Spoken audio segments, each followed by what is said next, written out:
네, 오늘 함께 보실 말씀은 로마서 7장 21절에서 8장 4절까지입니다. 로마서 7장 21절에서 8장 4절입니다. 다 같이 합독을 하시겠습니다.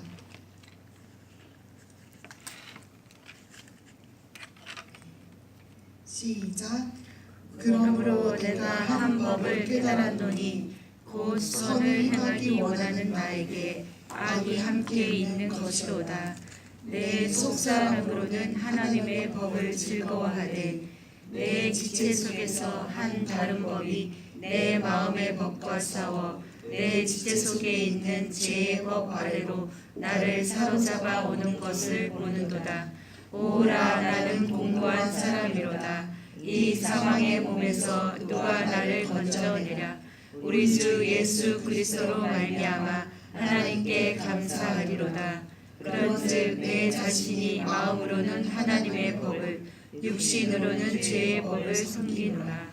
그러므로 이제 그리스도 예수 안에 있는 자에게는 결코 정죄함이 없나니, 이는 그리스도 예수 안에 있는 생명의 성령의 법이 죄와 사망의 법에서 너를 해방하였습니다. 율법이 육신으로 말미암아 연약하여 할 수 없는 그것을 하나님은 하시나니, 곧 죄를 인하여 자기 아들을 죄 있는 육신의 모양으로 보내어 육신의 죄를 정하사 육신을 쫓지 않고 그 영을 쫓아 행하는 우리에게 율법의 요구를 이루어지게 하려 하심이니라. 하나님은 은혜로우신 분입니다. 요한복음 3장 16절에 하나님이 세상을 이처럼 사랑하사 독생자를 주셨으니 이는 저를 믿는 자마다 멸망치 않고 영생을 얻게 하려 하심이라고 하셨습니다. 즉 하나님은 예수를 통하여 우리에게 은혜를 베풀어 주신 것입니다. 하나님이 보시기에는 이 세상이 예수로 말미암아 은혜를 베풀어 주시지 아니하시면 모두 멸망하고 마는 것이기 때문이었습니다. 이 말씀으로 볼진데 우리가 과연 어떻게 구원을 얻었습니까?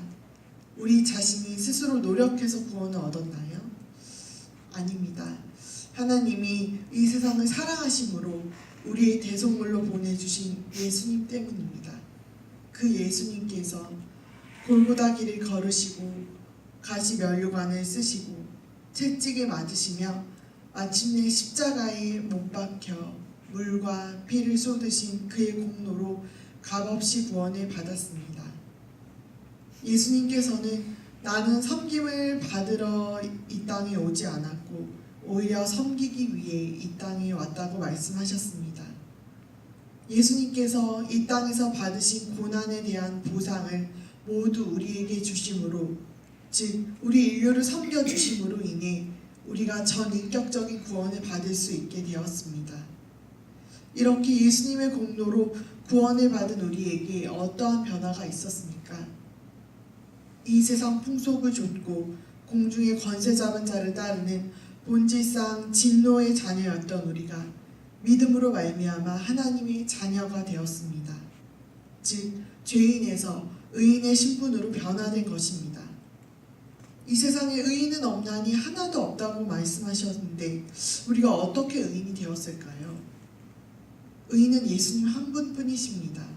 그런데 우리가 은혜로 죄인인 돌 감람나무에서 의인인 참 감람나무로 접붙임이 되어 의인의 신분을 획득하게 된 것입니다.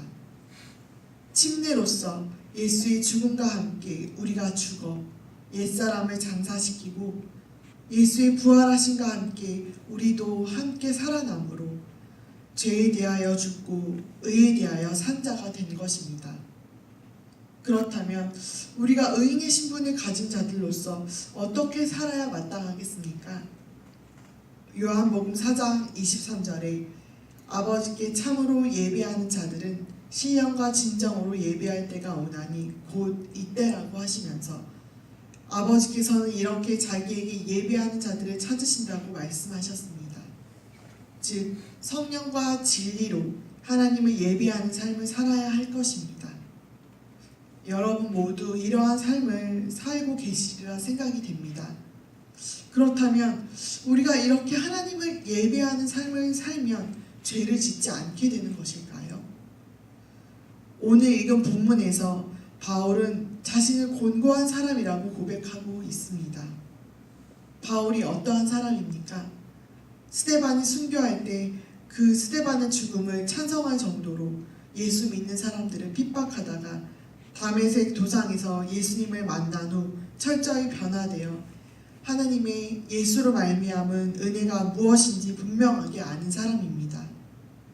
하나님이 이스라엘에게 주신 율법을 어려서부터 철저히 배우고 몸에 익혀 율법대로 하나님을 지극히 섬기고 사랑하는 것이 예수를 믿는 자들을 결박하고 옥에 가두는 일이라고 생각하는 사람이었습니다. 그러한 그가 예수님을 만났을 때 무엇이 율법이고 무엇이 복음인지 철저하게 깨달았을 것입니다. 그러므로 주님 안에서 자유한 것이 무엇인지 분명히 아는 사람일 것이고요. 그런 그가 자신이 마음으로는 하나님의 법을, 육신으로는 죄의 법을 섬긴다고 고백했습니다. 그렇습니다. 이것이 모든 믿는 자들의 실상인 것이죠. 그렇다면 오늘 이 본문에서 말하고자 하는 것이 죄를 지을 수밖에 없으니 죄를 짓고 살라는 말씀일까요? 어떻게 생각하십니까? 그렇지는 않을 것입니다. 하나님은 죄와 싸우되 피 흘리기까지 싸우라고 말씀하셨고 죄의 소원은 내게 있으나 너는 죄를 다스리라고 말씀하셨기 때문입니다. 그런데 어떻게 하면 죄와 싸우되 피 흘리기까지 싸우고 죄의 소원이 나에게 있는 줄 알고 죄를 다스릴 수 있을까요? 기도를 많이 하면 죄를 짓지 않을 수 있을까요? 아니면 다른 종교인들처럼 도라도 닦아야 할까요? 과연 우리에게 어떠한 방법이나 해결책이 있을 수 있을까요? 아마 우리 인간에게는 육신 때문에 죄의 법을 섬기는 문제를 해결할 어떠한 방법도 찾아보기는 힘들 것입니다. 그러나 오늘 읽은 본문 7장에 이어 8장에 보시면 4절에 육신을 좇지 않고 그 영을 조차 행하는 우리에게 율법의 요구를 이루어지게 하신다고 말씀하고 있습니다. 그렇습니다. 바로 이것이 우리의 살 길인 것입니다. 우리의 신분이 아무리 죄인에서 의인으로 변화되었어도 육신이 있는 한 죄에서 결코 자유할 수 없을 것입니다. 그런 우리에게 율법의 요구를 이루는 방법은 육신대로 살지 않고 성령을 좇아 사는 것입니다. 그런 우리에게 왜냐하면 예수 그리스도께서 생명의 성령의 법이 죄와 사망의 법에서 우리를 해방하였기 때문이라고 말씀하셨기 때문입니다.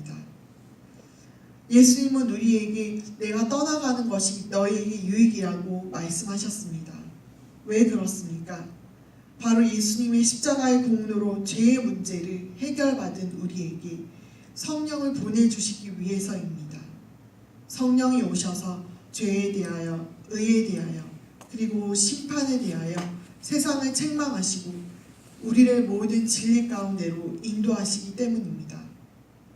성령은 진리의 영이라 진리이신 하나님의 말씀이 있는 곳에 오셔서 역사하십니다.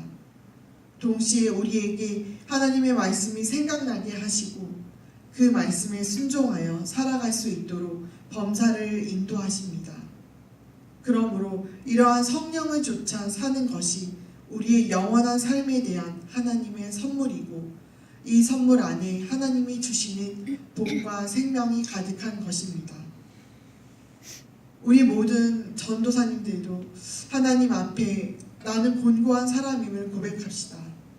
나는 온전한 사람이 아니요 하나님의 은혜와 긍휼이 없이는 살 수 없는 사람임을 고백합시다. 그리고 포기하거나 낙심하는 것이 아니라 하나님이 우리에게 허락하신 성령과 말씀으로 인도함 받아 우리 육신이 섬기는 죄의 법을 이기고 생명의 성령의 법으로 자유하여 더 이상 죄의 법에 종노릇하지 않고 성령의 법을 좇아 행하는 진정으로 행복한 사람이 됩시다. 이것을 위해서 우리 다 같이 함께 기도하겠습니다.